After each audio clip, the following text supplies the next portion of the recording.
There's nothing like a nice warm drink when it's cold outside. Adding a little booze to the mix can make even the darkest months a little more bearable. At least until the hangover.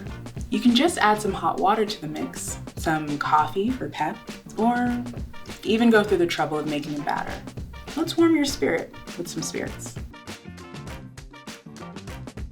The hot toddy actually has origins in India, coming from toddy, a fermented palm sap beverage. How it transforms into this simple combination of hot water, sugar, and alcohol is unclear, but that version becomes definitively British by the mid-18th century. Scottish recipes use Scotch, Irish recipes use Irish whiskey. Americans kind of just reached for any brown spirit they had at first, but have generally settled on whiskey in the last century or so.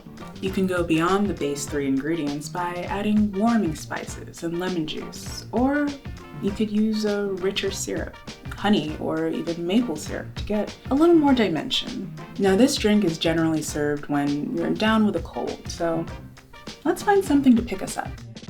Other hot coffee cocktails were popular in Vienna and France back in the 19th century, but by the 1940s, the Irish coffee would make them all yesterday's news.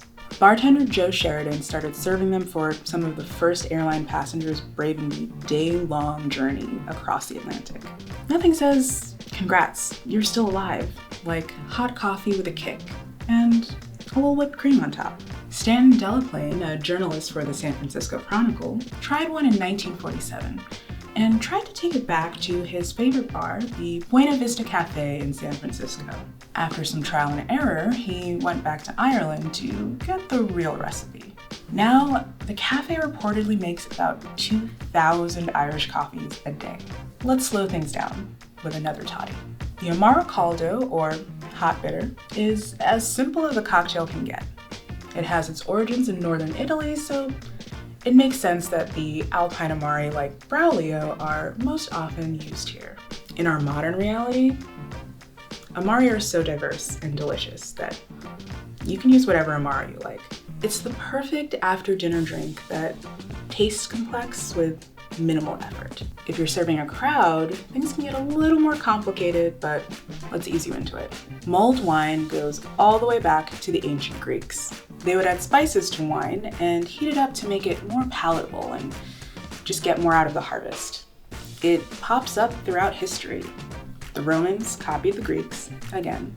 In medieval Europe, it's viewed more medicinally, and then we get glögg in Sweden, where it becomes more of a Yuletide drink. As Queen Victoria's offspring brought some Scandinavians into the royal family, the Christmas tradition of mulled wine took hold in the UK. Everyone likes it a little differently. Different Christmas spices, the addition of rum or brandy, just don't forget the orange peel.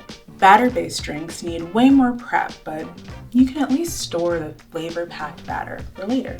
The original hot buttered rum was gross. There's literally just a pat of butter in the drink, melting before your very eyes. Butter's been around in British medicinal elixirs for a hot minute, even with other booze like buttered ale. Once rum reached England from Jamaican plantations, it was only a matter of time before someone threw some butter into the mix. The original creators lost to time or maybe embarrassment. In recent decades, most recipes include a batter that lends to a creamy drink rather than an oily one. A more complicated batter would come out of early 19th century New England. The professor Jerry Thomas swore up and down that he created the Tom and Jerry and named it after himself. Many will say he's the father of modern mixology, but they cannot say he invented this drink.